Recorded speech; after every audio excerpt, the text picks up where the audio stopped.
A few state lawmakers now have a much better idea of what firefighters go through on a day-to-day basis. Today they climbed dark stairways and crawled through smoke-filled rooms as part of Fire Ops 101 training. One local representative talked about the most interesting and most difficult part. You're wearing a mask and you have the air tank on your back, and you're breathing through the air tank while you're feeling around a room on your hands and knees looking for victims inside that you can hopefully evacuate safely. The training was probably familiar territory to one of the lawmakers. Representative Tom Cochran of Ingham County is a former Lansing fire chief. He was with the department for 29.5 years. Still to come on the news at 10, tensions were high in a Wisconsin courtroom today when the man accused of stealing guns and sending a manifesto to the president talked back to the judge. Find out what he had to say. Plus, harsh words are the only things flying right now between the U.S. and North Korea, but will it stay that way? We'll find out. But first, the manhunt intensifies for the man accused of murdering another in cold blood and broadcasting it on Facebook. Sarah Swistak. First Alert Weather with Dustin Bonk. This is Fox 47 News at 10. Mourners gathered in Cleveland to pay their respects to the elderly man whose brutal killing was posted on Facebook Sunday. Meanwhile, the search for the man who shot and killed him is going on in several states tonight. Fox News correspondent Matt Finn is in Cleveland with the very latest. Innocent people about to die today. Police are urging people to be vigilant for this alleged killer who drove around on Easter Sunday in Cleveland looking for people to kill. He eventually pulled up to 74-year-old Robert Godwin, who was returning from an Easter celebration and, according to police, shot him point blank, killing him. The suspect, 37-year-old Steve Stevens, then posted the gruesome video to Facebook. State, local, and federal authorities are now on a nationwide manhunt. We're still asking Steve to turn himself in, but if he doesn't, we'll find him. Stevens claims to have killed up to 13 people, but police have only confirmed the death of the elderly man, a father of 10. This man right here was a good man, and I just hate. I hate he's gone. You know what I mean? I don't know what I'm gonna do. It's not real. Feel like my heart is gonna stop. The alleged killer told his Facebook audience an issue with the love of his life caused him to snap. I snapped, dog. I just snapped, dog. I just snapped. This video appears to show Stevens at a shooting range, preparing for his rampage. Yeah, empty that boy. We getting ready. Police say they have hundreds of tips and leads, but no arrests have been made. He was last seen driving a white Ford Fusion, but could have ditched it. We're using any and all resources to work this, not just in the Cleveland area, but throughout the United States, to locate this individual as soon as possible. There are reports Stevens' cell phone pinged a cell tower near Erie, Pennsylvania. Erie police and the FBI would not confirm. The authorities are warning people across the Midwest and Northeast to be careful, that this alleged killer is armed and extremely dangerous. Today, Facebook released a statement saying because of this incident, it's going to launch a review into how it handles violent videos, saying it needs to do better. Tonight, police are offering a $50,000 reward in this nationwide manhunt. In Cleveland, Matt Finn, Fox News. The U.S. Army says one crew member died and 2 more were injured when a helicopter crashed into Maryland this afternoon. 3 people were on board the chopper when it crashed on a golf course during a routine training flight. Oh my God. 2 crew members are recovering in the hospital. Witnesses say the helicopter was spinning out of control before the crash. The cause of the crash is still under investigation. The Wisconsin man accused of stealing guns and mailing a manifesto to the White House made his first appearance in court today. Joseph J. Kubowski faces 3 charges, including burglary, felony theft, and possession of burglary tools. He was on the run for 10 days before police found him hiding under a tarp on a farm at a makeshift campsite. He's due back in court next week. A man charged with killing 5 people at a Washington mall last year has been found dead in his jail cell. Officers found 20-year-old Arkin Seaton hanging in his cell last night. Police say he walked into a Macy's store armed with a rifle last September and opened fire. He was arrested the next day. New details in the death investigation of music legend Prince. A doctor prescribed several medications for the 57-year-old under other names to reportedly protect the singer's privacy. That's according to court documents that were unsealed today. They also revealed that prescription medications were found all over Prince's house. Prince died of an accidental fentanyl overdose last April. No one has been charged with a crime in connection to his death. Right now, harsh words are the only things flying between the U.S. and North Korea. President Trump is trying to keep it that way while not revealing what other moves may be coming. Fox News correspondent John Roberts has a look at the U.S. policy toward North Korea tonight. Go, go, go! At his first Easter egg roll, President Trump had stern words today for North Korean leader Kim Jong-un, saying he's got to behave. Gotta behave. The president again refused to say what he might do if Kim doesn't suspend his nuclear program, though he pointed to failures by his predecessors to rein in successive North Korean leaders. I hope there's going to be peace, but you know, they've been talking with this gentleman for a long time. You read Clinton's book, he said, oh, we made such a great peace deal and it was a joke. You look at different things over the years with President Obama, everybody has been outplayed. With the pace of North Korea's nuclear and missile programs accelerating, the urgency of the threat from the Hermit Kingdom is increasing. Today, political leaders in Hawaii called for the state to update its 30-year-old nuclear attack emergency plan.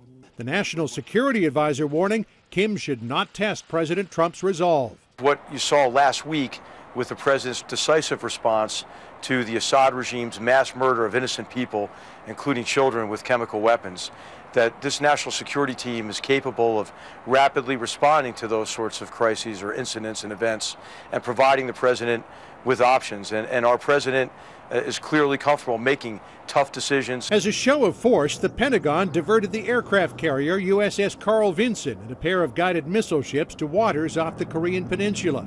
President Trump reflected the escalating threat from North Korea in a tweet, writing, quote, "Our military is building and is rapidly becoming stronger than ever before. Frankly, we have no choice."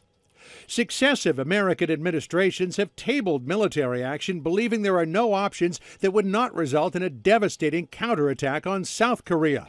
Does this president see it differently? Does this president believe that there are viable military options for dealing with North Korea? Again, I'm not. I understand that, but I think taking anything on or off the table in itself limiting your options to some degree, and so I'm not going to even discuss that. Satellite photos suggest North Korea is planning for another nuclear test. On Sunday, after a massive parade of firepower, some of which may or may not have been real, North Korea test-fired a medium-range missile.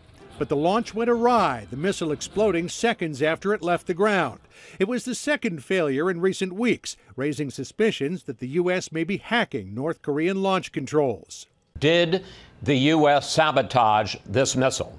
Now, Chris, you know we can't talk about secret intelligence and things that might have been done, covert operations that might have happened, so I really have no comment on that, and nor should I. While the U.S. is not taking military action off the table, it would appear that nothing is imminent. The White House is confident that China's President Xi Jinping is on board the effort to rein in North Korea.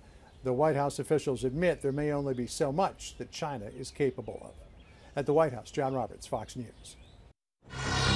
A high-speed chase ends with fists flying and a man in handcuffs in Oklahoma. It started after police tried to pull over a man in a pickup truck, but he drove off. You can see him weaving in and out of traffic, even driving on the shoulder. Then the man parks the vehicle in a driveway and gets out. He starts walking down the street when an officer walks up to him and the man starts fighting the officer. The officer was able to wrestle the suspect to the ground and take him into custody. No word yet on why the man was running away. Cameras were rolling when a drunk driver slammed into a car that was involved in another crash. It happened last night on Rhode Island. A TV news crew was on the scene of the first accident when another car slammed into the stopped cars and then slid backwards down an embankment. Fortunately, no one was hurt. The driver was arrested and charged with DUI.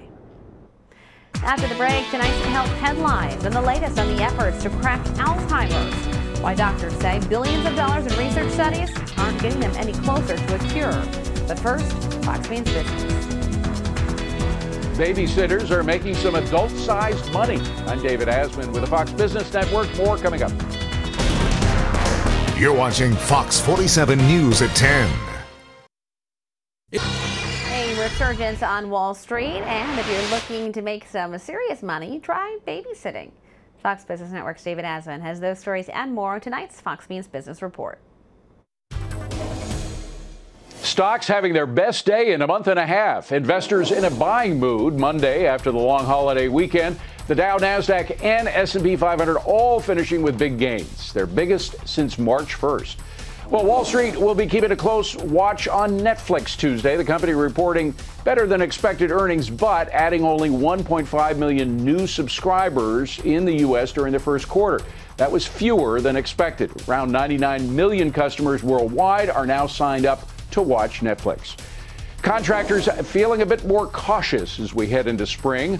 Home builder confidence dipping slightly in April after hitting nearly a 12-year high last month. Moms and dads may want to skip date night after hearing this one. A new study by Care.com says more than 40% of parents shell out at least $1,000 on babysitting each year. With the average rate for a sitter just under $14 an hour, that's up 26% from 2010.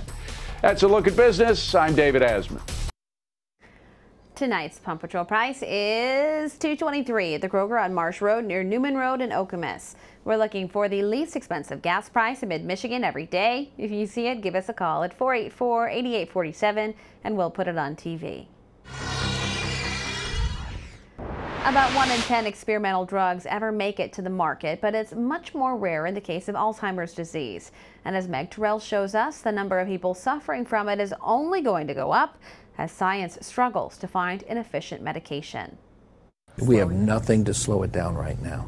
The disease already takes a massive toll on public health. More than 5 million Americans are thought to have Alzheimer's today, and that number is expected to triple by 2050 without new interventions that slow or stop its course. Already, $1 in $5 of Medicare and Medicaid goes to Alzheimer's.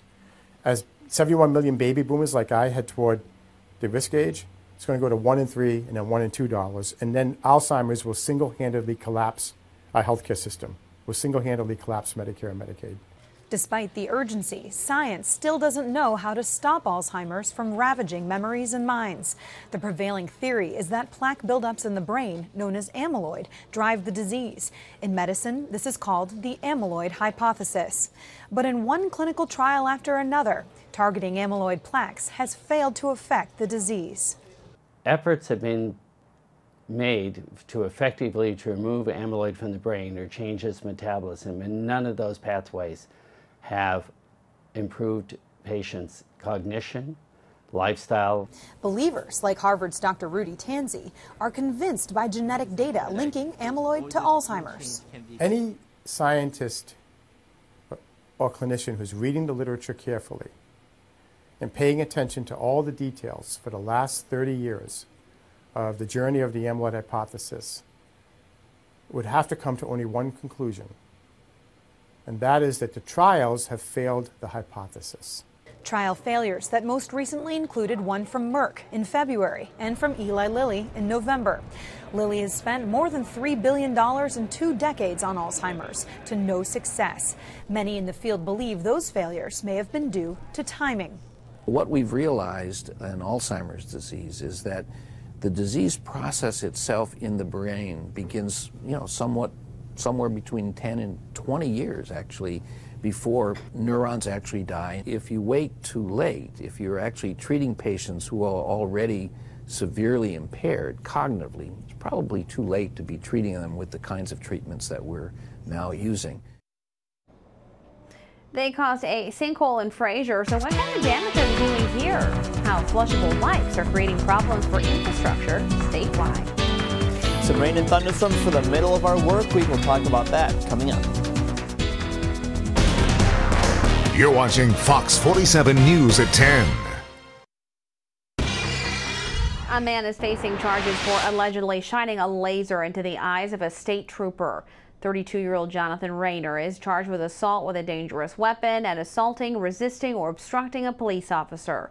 Police say he shined the laser into a trooper's eyes Friday night as he was heading to an accident on I-94. The trooper was treated for vision problems and a headache.